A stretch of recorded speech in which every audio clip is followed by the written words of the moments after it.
Well, thank you, Derek. I'm absolutely honored to be asked to be a part of this series. As you know, I've watched some of the previous sessions, and I thought that you've had some very delightful people on with great expertise. And I kind of wondered why you invited me. And then I realized that, I've been on a journey in my life that started back when I was a teenager. And I remember at that time saying to someone, someday I'm going to be the Prime Minister of Canada. Now, I don't know that I really understood what I was saying, but I think what it showed to me was that I had a heart for serving our community and hopefully ultimately our country. But my path took me in a number of places. I was not a believer in those days. And I did a lot of work and training. I became a radio disc jockey. I worked in television. And then finally, I became a partner in one of Canada's larger and more successful advertising agencies. And in that role, I did a lot of work for a variety of organizations from around the world. I did a lot of social marketing efforts. I worked with the Government of Canada on anti-smoking campaigns. I worked on a number of other international initiatives. So I had the honor of being able to travel around the world and to see the diversity of our world and what I could do to perhaps make a difference. And I know that the audience that is participating in these sessions is diverse, and they come from different cultures, with different backgrounds, but I think we all are searching for what is our role in this world as it is today and where it may be tomorrow. And I know that Trinity Western University, who I've been a big supporter of for many, many years, has really refined its vision statement to say that we need to think truthfully, act justly, live faithfully for the good of the world and the glory of God. And when you take that apart, it really resonates to me in my background. I became involved in community as a volunteer. And what I encourage young people to do is think about what you can do to give, as opposed to what you do to take. And when I say that, I'm not trying to be trite here, but I think it's important for all of us to search ourselves to say, what can we do to make a difference? And how do we do that? Well, when I got involved as a volunteer in my journey and community, I got involved in all kinds of activities as a volunteer. And as such, I was given the ability to speak to issues at the local level, things about like our parks, our schools, where are we going in our education system? And when I got involved in those things, people started to notice that perhaps I had something to contribute. So they asked me to get more involved. The first thing that I did is I ran as a school trustee. I then became a counselor. I ran as a mayor, was a mayor for 3 terms in the city of Langley here in British Columbia. And then I ran as a local MLA, became a minister in the provincial government and a part of the executive council, became the Minister of Education, and then the Minister of Community, Sport, and Cultural Development. And when I reflect back on that journey, I realize that what was planted in my heart in the very early days about serving is what led me through that transition. Even in my business career, which spanned over 30 years, I did a lot of initiatives that gave back to community. And that was important for me because I wanted to take the talents that I had been gifted with and apply those in a meaningful way. Today, when you think about what I mentioned, Trinity's vision, about thinking truthfully, what does that really mean? Well, we live in a world today where I believe it's much more about what can I get as opposed to what can I give. And in order to be successful sometimes, we see people taking a path of untruthful activity, lying, taking advantage. Even as simple as when people work in companies and they say, you know what, I can take that package of paper because I need some at home, and so I'll just take it. And when you think about that, that may seem like a small thing, but it is an example of what I believe is in our world today, where we're more about taking than we are about giving. So I think thinking truthfully means you have a foundation of wanting to be honest and straightforward in the relationships you have, whether it be in your family circle, your broader circle in the community, where you work, where you may go for your education, and ultimately when you live in the community. Acting justly.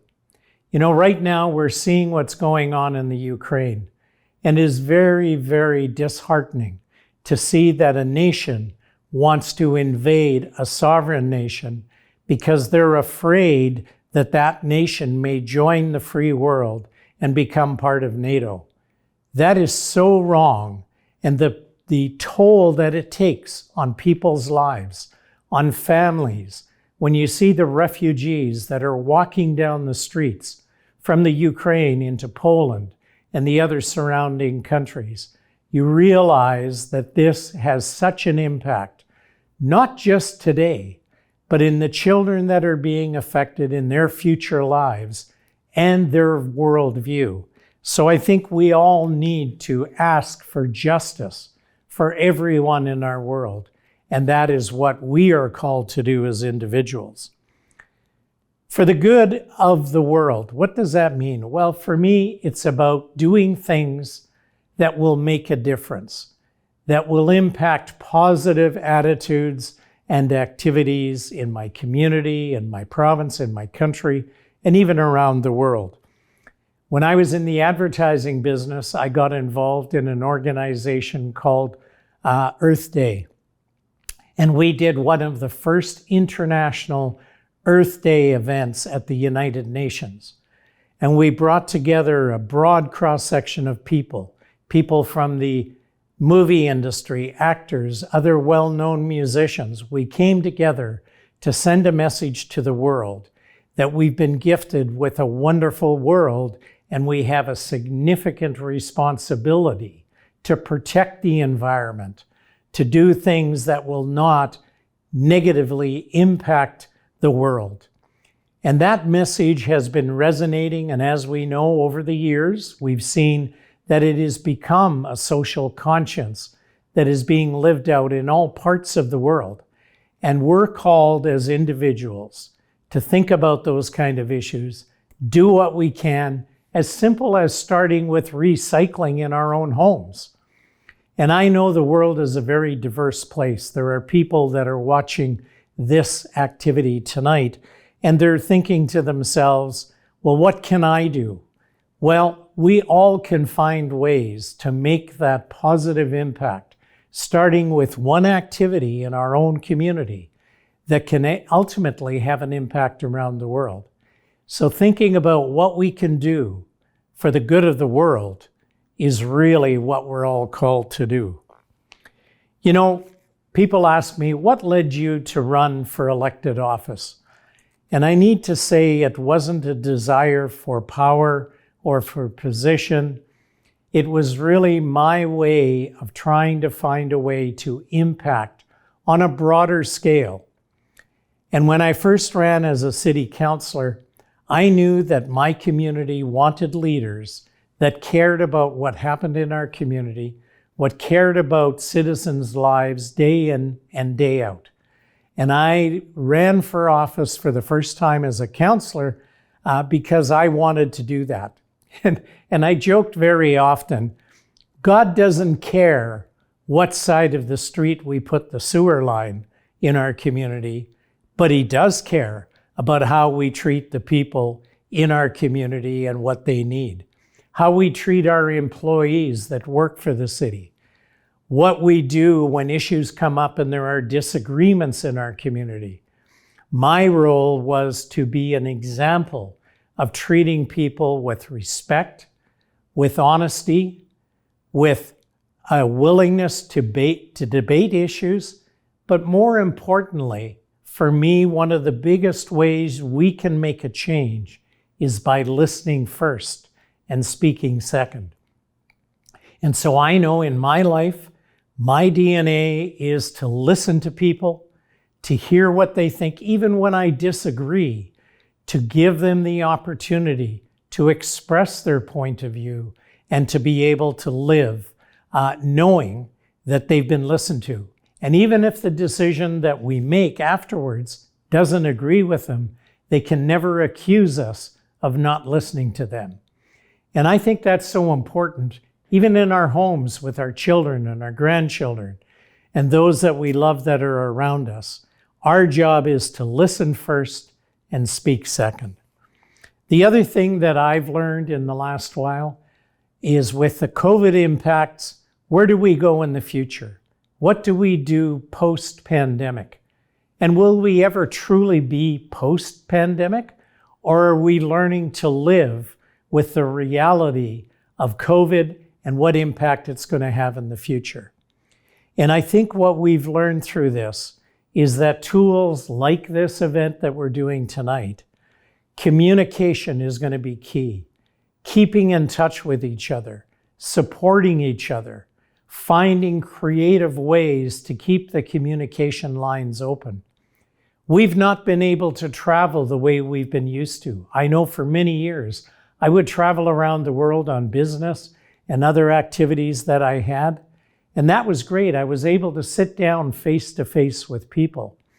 Over the last 2 years, I've sat in front of a screen, as many people are tonight, and seeing people on a screen.